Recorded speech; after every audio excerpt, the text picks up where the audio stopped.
Dobar dan, dobrodošli u recepturu. Nema ništa bolje od fine pečene janjetine, a danas ću vam pokazati kako je pripremam kod kuće u pećnici.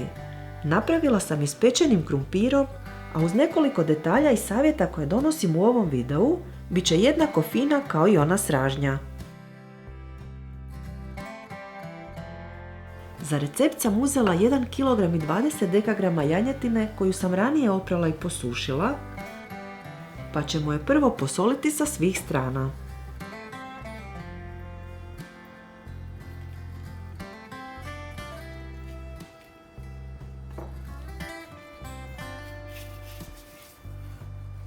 Zatim ću je popapriti i to samo s gornje strane, te posuti s ružmarinom. Janjetinu ćemo peći u protvanu od pećnice kojeg ću nauljiti, pa ćemo je zatim prebaciti unutra i još malo s gornje strane politi s uljem. Generalno je pravilo da se janjetina peče između 180 i 200 stupnjeva i to po 20 minuta za svaku polovicu kilograma mesa.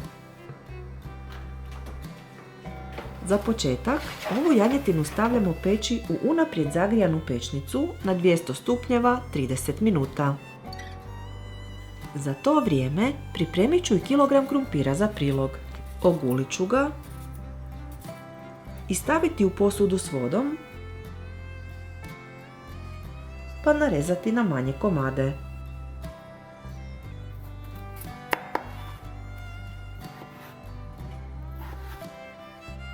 Stavit ćemo ga kuhati u posoljenu vodu, pa kad voda zakipi, kuhati još 10 minuta i procijediti.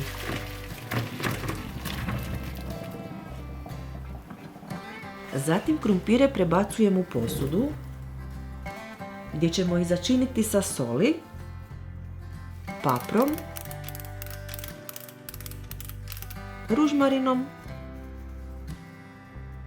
te politi s malo ulja.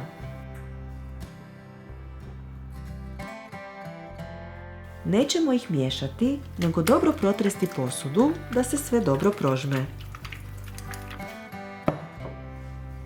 Nakon pola sata vadimo protvan iz pećnice. Prvo ćemo okrenuti meso, pa ubaciti krumpir.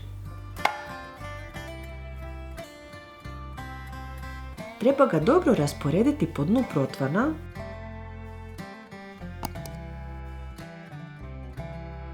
te zaliti s malo ulja.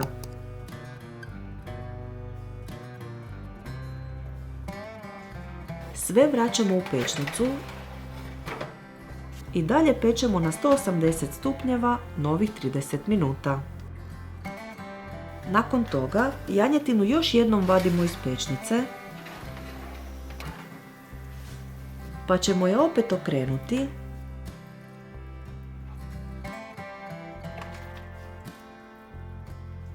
kao i krumpire, pazeći da svugdje po njima ima ulja.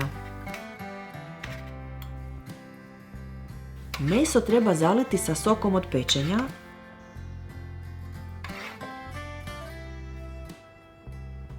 i vratiti u pećnicu na 200 stupnjeva završnih 20 minuta da dobije zlačanu boju. Janjetina se savršeno ispekla,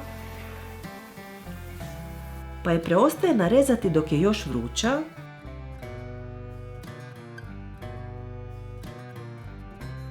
i poslužiti s krumpirom i mladim lukom. Ako vam se dopao ovaj video, dajte nam like i ostavite komentar, te ne zaboravite zapratiti naš kanal i stisnuti zvonce kako bi dobili obavijesti o novim receptima. Sve naše recepte možete naći i na web stranici receptura.com. Bye!